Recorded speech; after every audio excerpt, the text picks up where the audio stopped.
Who is Asanka? Now that's a difficult question to ask, but I would say somebody who's very grateful for the fantastic life I have and being able to live my dreams. If I thought 5 years ago I would be doing this, I wouldn't probably have answered this. But life's been very kind, and I've come across so many great people to help me through this journey. So I'm very happy. Well, the company is growing. We introduced this concept of Louis sarongs 2 years ago, and now we are getting into the international fashion schedule. So over the next year, we are transforming our little company into a little bit more organized company to participate in the schedule for fashion. So shows in January and September, and or collections I would say, and then maybe 4 other collections in the middle of the year, so that we have about 6 collections and engaging with international clients. My best childhood memory is actually Sundays in Mount Lavinia Beach. As kids, we used to go there every Sunday, fly kites, play rugby, play in the beach and the ocean. That was quite a lot of fun.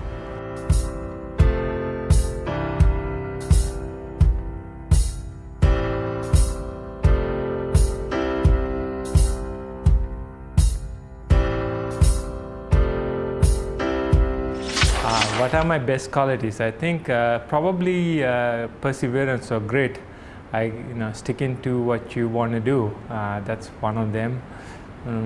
I think I'm very loyal to people who work and who help, and that's, I think, probably a good quality. And then maybe another one would be I'm very focused about what I'm trying to do, and I think that helps to stay the course or create new things. My worst 3 qualities, well, there are a lot of them, but I'll tell you 3. Probably I work too much, that's one. I'm having so much fun with the creative side. Many times I'm neglecting to do other parts of the business that I probably should be doing. And this might come as a surprise, but occasionally I get a little bit angry or pissed off. But even then I stay pretty calm. But my wife will tell you, she knows when I'm angry. The weirdest thing about me is occasionally I think about, what am I doing? We just moved from San Francisco to Colombo. I've changed from Silicon Valley's tech to sarongs. So there are moments I'm like, what? Where am I? What am I doing? But then I calm down, have some coffee, and get to work. Well, the happiest day is when Marguerite and I got married in Berkeley. We had a wonderful little wedding, and it was a very happy time to get all our families together and celebrate the union. My life is brilliant.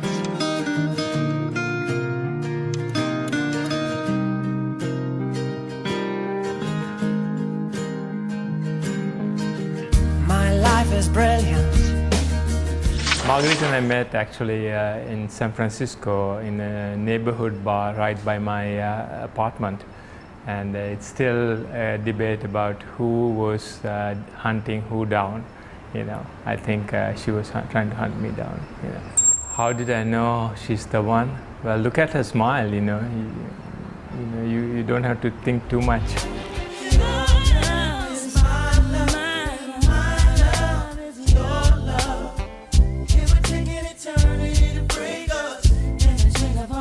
One of the most remarkable days is we had a chance to visit Pasikuda and go snorkeling there. So that was a very off-the-cuff, memorable day. But we are lucky to have so many memorable days, and our life is having a pretty full life.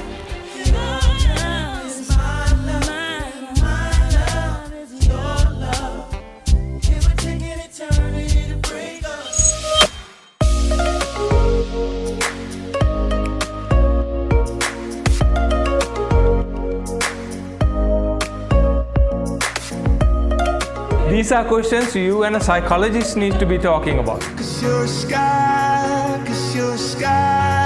full of stars. 'Cause you lie.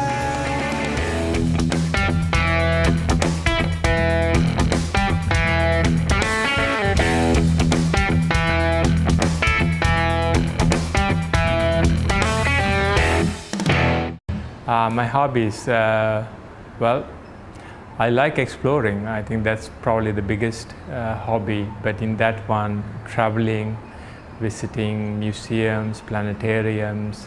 Actually, a good friend of mine told me that all the knowledge in the world, it's either in a library or a book or on the internet. So, everything we know about it is there. And then the other stuff we make up in new imagination. So I love exploring that. I picked this partly because I wanted to do something that you don't need anything else. All you need is a good pair of running shoes and you can do it, and it doesn't matter what the time is, where you live, you can always walk for even 30 minutes. And that's a more easy routine to maintain over longer time than perhaps having a gym or some other classes. Those are really nice, but I wanted a routine that I can just maintain on my own without having other things. I actually prefer to work out early in the morning, probably around before 7 for sure, but around 6 o'clock. It's cooler if you're running, and there's not many people around too, so it's a nice way to run. And the bass keeps running, running, and running, running, and running, running, and running, running, and running, running, and running, running, and running, running, and running, running, and in this context, there's no disrespect. So when I bust my rhyme, you break your necks. We got 5 minutes for us to disconnect from all intellect and let the rhythm affect. To lose the inhibition, follow your intuition, free your inner soul and break away from tradition. Cause when we be out, girl, it's pulling me out. You wouldn't believe how we wow. We burn it till it's burned out, turn it till it's turned out. Act up from northwest east side. Running and running, running and running. I try to work out about 3-4 times a week, just to stay in shape, and it's easier to stay in that habit than when you lose it. Then it's a little bit more cumbersome to get back into it. Yeah, I would love to try a lot of other hobbies, and over time I'm developing cooking. It's one, I think it's kind of fun. Again, other sports like maybe even taekwondo or boxing, that would be fun to do.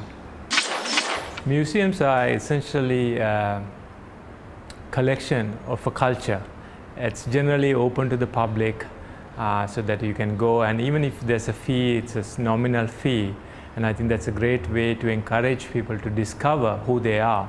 Because our lives are honestly like very short, 80 years if you're lucky, and that is not that long period of time when you think about a culture. Even over here we have a history of more than 2,500 years.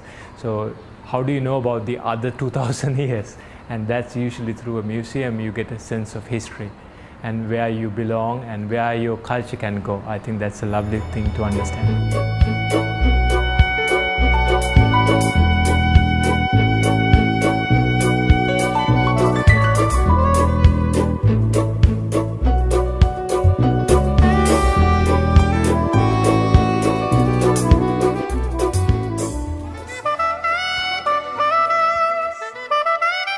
My favorite museum has to be the Metropolitan Museum in New York City. When I used to live there, I used to go there almost every Thursday at 2 p.m. The museum is almost empty at that time, and it was so much fun because you have this gorgeous place with millions of dollars worth of artifacts and art, and you get to roam around and have a lot of fun. And I used to know the security guards, because I go there once a week. So it was a lot of fun. I think the first time I visited the museum was a school trip where we went to the Colombo Museum, and after that we went to see the Presidential Palace at that time, and that was my first memory of the museums, and I loved it since then.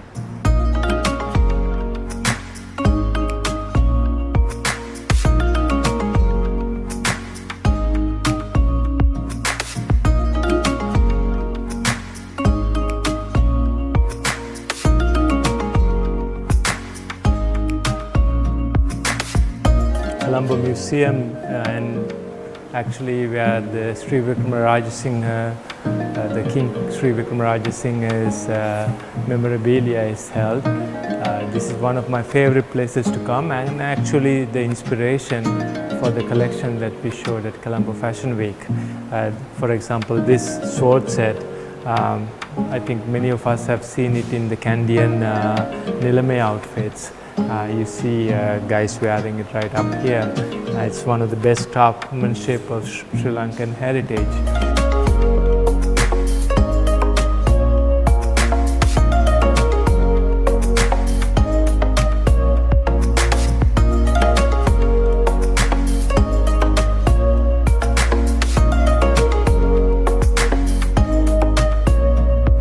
I want to show you some of my favorite pieces of jewels. This is the royal jewels from the Sri Vikramaraja Singha period. You see the signatory ring and the petal boxes. This period was actually high craftsmanship in Sri Lanka. We were traders with the rest of the world, and it's hard to think that 200 years ago, or maybe even more, these pieces of jewels were done. This was the royal seat of both the Kandyan kingdom and before for a long period. I think it comes from about 1700 as a gift from the Dutch, and was the power or the seat of power, of Sri Lanka. Now we get to see and get inspired by the majesty of that period.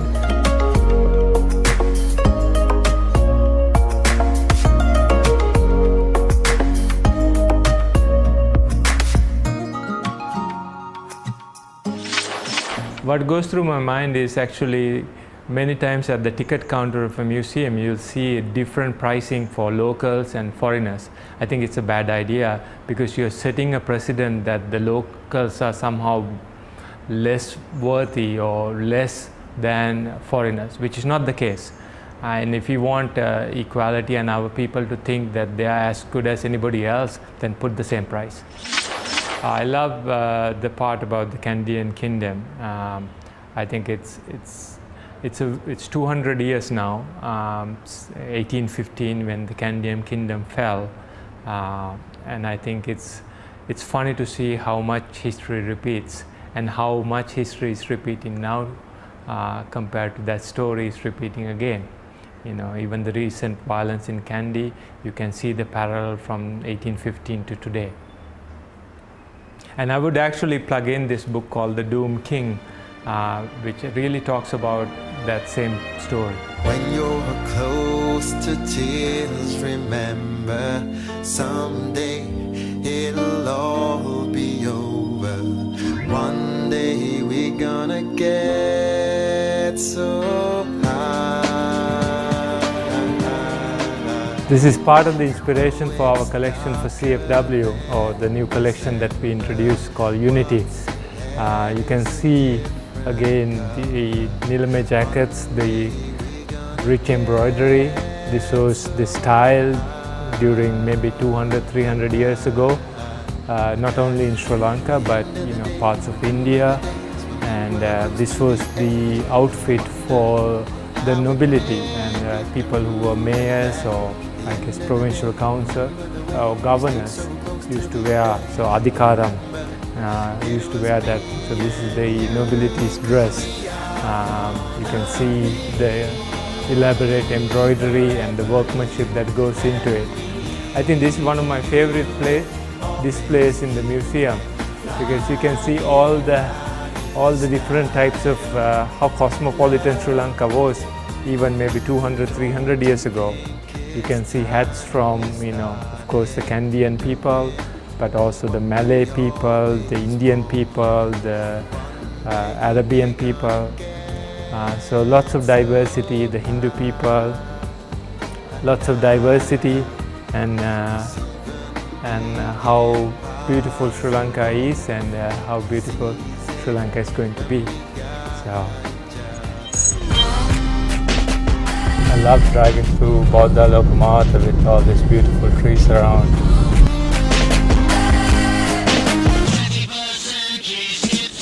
it's a wonderful way to kind of see.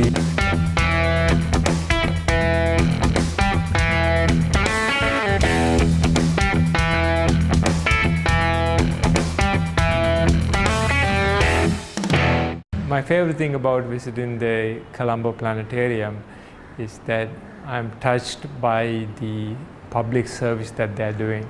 There's usually about a few hundred students, kids come in there. I think it's amazing to give these kids a chance to imagine that one day they could be doing those same things, being an astronaut. How cool is that? 'Cause you're a sky full of stars. I'm gonna give you my heart. Hi guys, we are now at the planetarium, the only planetarium in Sri Lanka actually. This is in Colombo, and this, my friend, probably has to be one of the most oldest still operating universal projectors that are out there. I don't even know if the company that makes it knows it actually exists. So this planetarium was built in 1965, and this projector was installed in 1965. So it's been there working since. But hopefully we'll be able to get a new planetarium projector soon over here, and let all these kids see the wonder of the universe.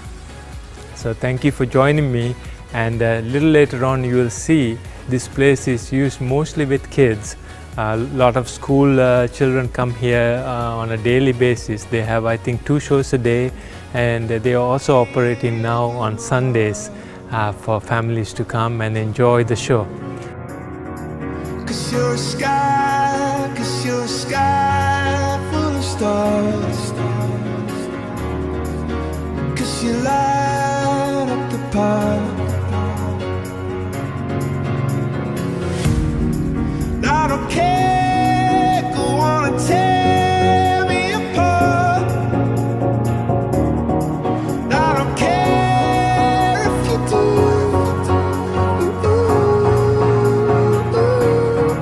'Cause in the sky full of stars, I think I saw you.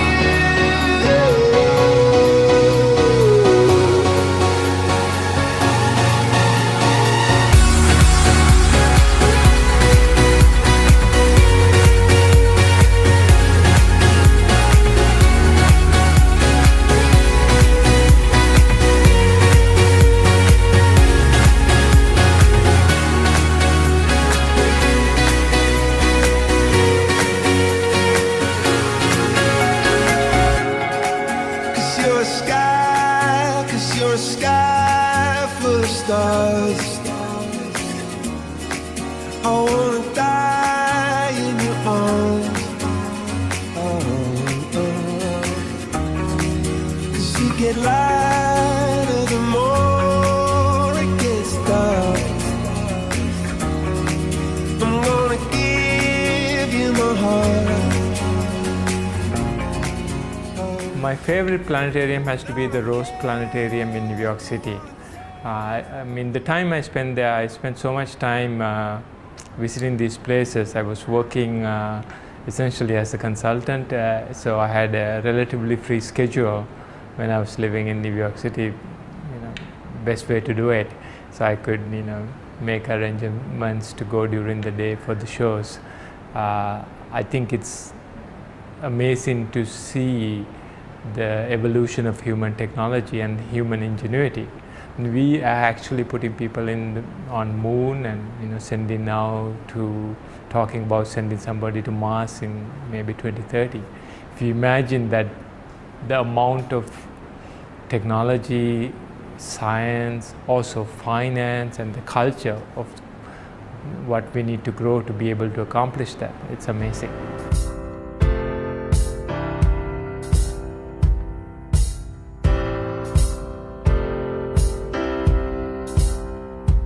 How did I start Lovi? I think Sri Lanka is at this point where we are looking for a new identity for who we are as a people, and clothing could be one of those elements that can provide the unity of our nation.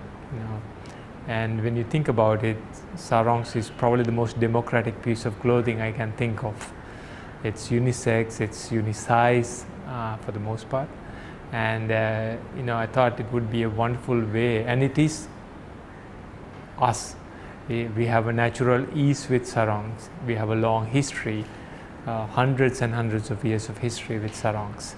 So I think when I looked at what piece of garment or clothing really speaks to our identity, and that could be the basis of a collection, sarong was what I came up with.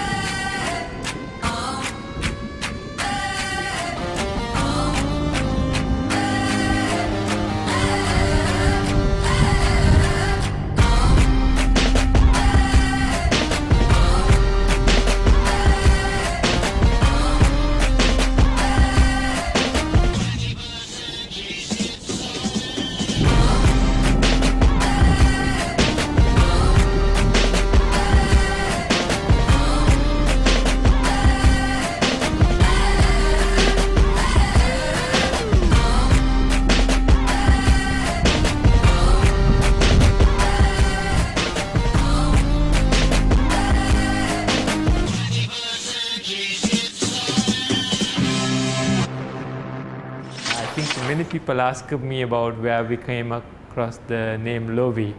Lovi actually comes from this little fruit, it's like the local cherry, little bit sour. And I remember a childhood memory at St. Peter's. Outside there was a lady who was always selling acharu, umbrella and Lovi. Umbrella is a little long name and Lovi kind of stick to with me. So I think that's what we named the company after. How are Lovi sarongs made? So one of the things is, coming from my technology background, I wanted to kind of introduce something new. So making not only the look of it, but actually the function of it. So all our sarongs have pockets. I think people love it. The belts that allow you to wear it, even if you've never worn a sarong, and like other things like lining and cuts and the fabric that allow it to be much more functional, and especially in hot weather.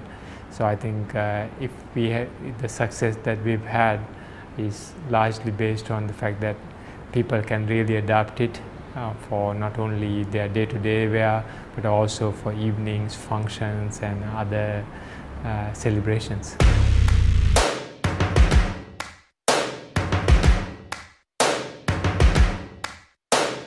First things first, I'ma say all the words inside my head. I'm fired up and tired of the way that things have been. Oh, ooh, the way that things have been. Oh, ooh. Hi, I'm Asanka De Mel. Thank you for joining me. I guess you now have evidence that I do occasionally wear something other than sarongs. Thank you for joining me on our visit to the museum and planetarium. Now you know the secret of how I get inspired and how I keep my sanity in this crazy Colombo. They pay you for this? Yeah. Okay, let's do it again. Why are you putting me on the spot? What is the purpose of your life is not a question to be answered on national TV.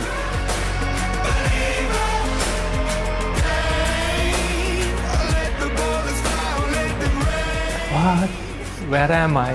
What am I doing?